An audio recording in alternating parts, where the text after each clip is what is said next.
So I'm going over the build for this week's Nightmare. One of the things you can do with this stage is climb up here, and you can shoot arrows basically to the beach and of course on the boat without having to worry about too much. But again, this is kind of a mix of a fire build. It's not the most powerful build, but it's a pretty cool build. And I'll show you guys here kind of you can see what we got here, our score, and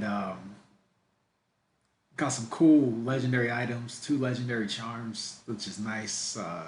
Definitely, definitely nice to get those legendary charms and stack those up. You can see the kills. I got 151 and 48 but you'll see times down only 3 times, and that's because of the build I was running. Yeah, so like I said, this isn't the most powerful build. You can probably go for more power, but in this case, we only have one Ronin. So, yeah, and actually, if you have no Ronin, this is a good build too. So, we'll go over it here. Basically, first, if you look for the techniques, what I did was I went with the explosive arrows again. Like I said, I don't even see the, maybe one day I'll try to use the stun arrows, but explosive arrows are better. And then I went with ability cooldown.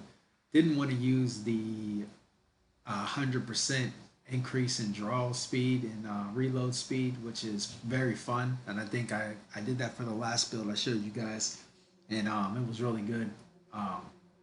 But for this one, I wanted to go for a little more power, kind of more of a fire build, and also kind of just a stay alive build. But this is basically the most powerful fire build you can get in the game for the most part.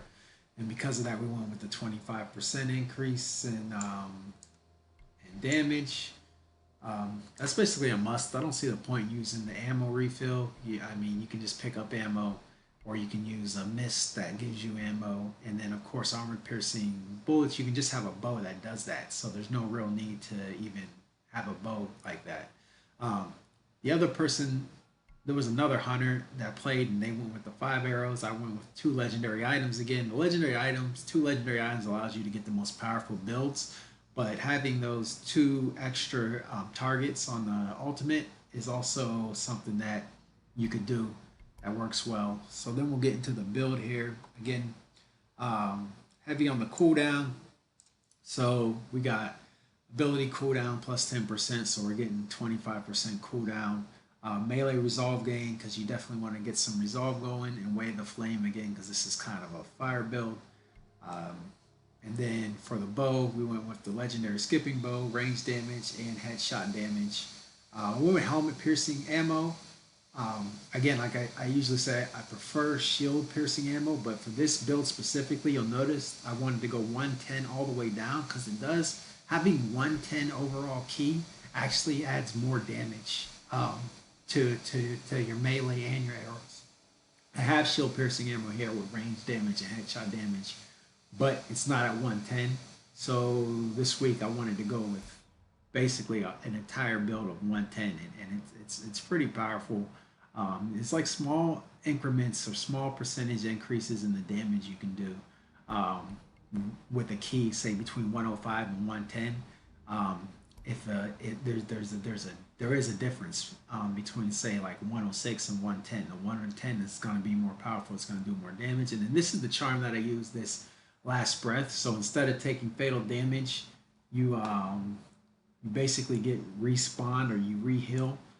It's whenever you're about to die, and that's basically why I only needed 3 revives on this, is because of that. And then I went again with the Fire Master, 25% plus another 12% fire damage. So we're getting 62% fire damage. And if you look at that first clip when I fire off that explosive arrow, if you go back to the beginning of the video, you'll see that guys just keep burning. Like, they burn for a long time with that extra 12%. But you'll see here what this charm does for last breath. Watch this. Right there. You missed it. You might have missed it. Right there, I died. And see how the energy just shot back up? I got caught in that explosion, and then it shoots back up. So I would have been down. Someone would have needed to revive me there, but because I had the charm, They didn't need to.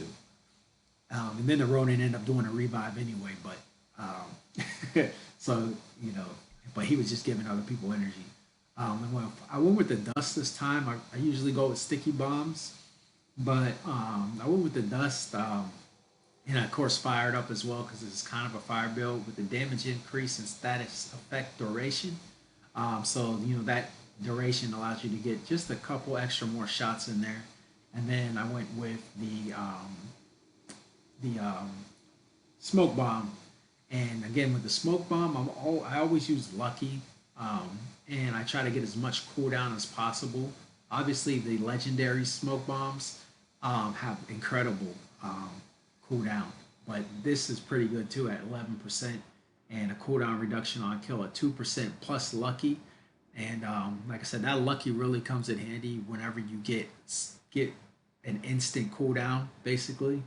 And sometimes like you'll get three in a row. So like you use the smoke bomb, it'll automatically go back, and then you'll use a smoke bomb, and you'll have another one right ready. And that allows you to really spend a lot of time like if you ever have to run over to an area by yourself and you need to buy time, that and it allows you to do a lot of damage. So you can do critical strike, critical. You can get probably nine critical strikes in if you have three smoke bombs in a row, which will happen probably at least one time through the course of a survival run if you're using lucky. So I definitely recommend using that. But that's basically the build I did.